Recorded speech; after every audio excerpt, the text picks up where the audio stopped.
ওকে নাম নিতে আমাকে এখন ঘৃণা লাগে। ওর নাম নিয়ে যাবে না।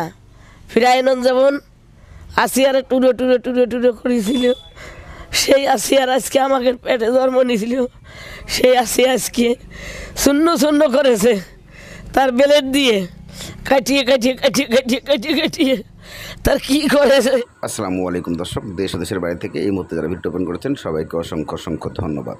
দর্শক, আসিয়ার খালা এমন একটা তথ্য দিলেন যে তথ্যটা আগে অনেকেই জানতেন না, যে আসিয়ার সঙ্গে কি করেছিল হিটু শেখ তার প্রমাণ দিলেন এতদিনে। তবে প্রশ্ন উঠে আসে, এতদিন কেন মুখ খোলেন নাই, এমন প্রশ্ন। আসিয়ার খালা আরও বলেন যে হিটুকে ফাঁসি না দিয়ে আমাদের হাতে তুলে দেওয়া হোক, আমরা তাকে এইভাবেই ক্ষুদ্র ক্ষুদ্র করে টুকরো টুকরো করব। কারণ হচ্ছে আসিয়াকে এমনভাবেই নষ্ট করেছিলেন, ব্লেড দিয়ে কেটে কেটে ছিদ্র বড় করেছিলেন, এমন প্রশ্ন তুলে ধরেন। নাম নিয়ে যাবে না। ফিরাইনন যেমন আসিয়ারে টুডো টুডো টুডো টুডো করেছিল, সেই আসিয়ার আজকে আমাকে পেটে জন্ম নিয়েছিল, সেই আসিয়া আজকে শূন্য শূন্য করেছে তার বেলেট দিয়ে কাটিয়ে কাটিয়ে কাটিয়ে কাটিয়ে কাটিয়ে কাটিয়ে তার কী করেছে সেটা বলার মতো আর কায়দা নেই। আসিয়া একটা কথাই বলতে পারলে না, চোখ দুটিয়ে দুটিয়ে চোখ দিয়ে খালি পানি পড়েছে আর জ্বরেছে। আল্লাহর কাছে ক্ষমা করেছে, আল্লাহ তুমি জান্নাতবাসী করে দাও। আর জাগের করেছে আল্লাহ, তুমি আমরা তার শাস্তি চাই, পরিশোধ নিতে চাই, এইটি আমি অনুরোধ চাই।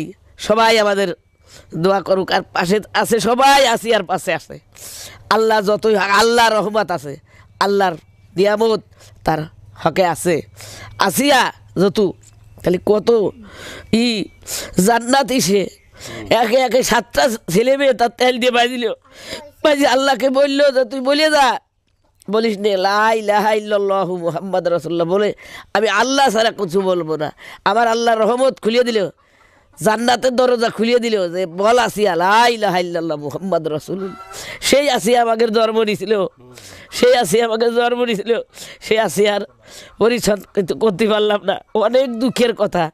আসিয়া যে কত কষ্ট করেছে, এ কষ্ট সবাই না, অনেক কষ্ট করেছে। জীবনে ভালো একটা কাপড় পরলো না, ভালো একটা ভাত খাইল না, ভালো একটা জীবনে কিছু দিয়ে গেল না।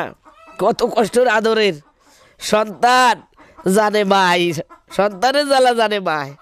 সে একজন মা, সব তার মা জন্ম নিল। তখন যদি মা চলে যেত আসিয়া, তখন মাকে ভুলতো, মা তখন বলতে পারতো যে আজকে আমার মনিরি কী করলাম, এতিম কাঙ্গাল। সে তবে প্রশ্ন উঠে আসে সাধারণ জনগণের মাঝ থেকে, যে কেন এতদিন প্রকাশ্যে আনেন নাই এই আসিয়ার খালা।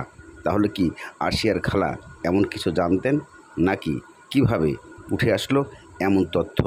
আপনারা অবশ্যই কমেন্টের মাধ্যমে জানাবেন এই প্রশ্ন।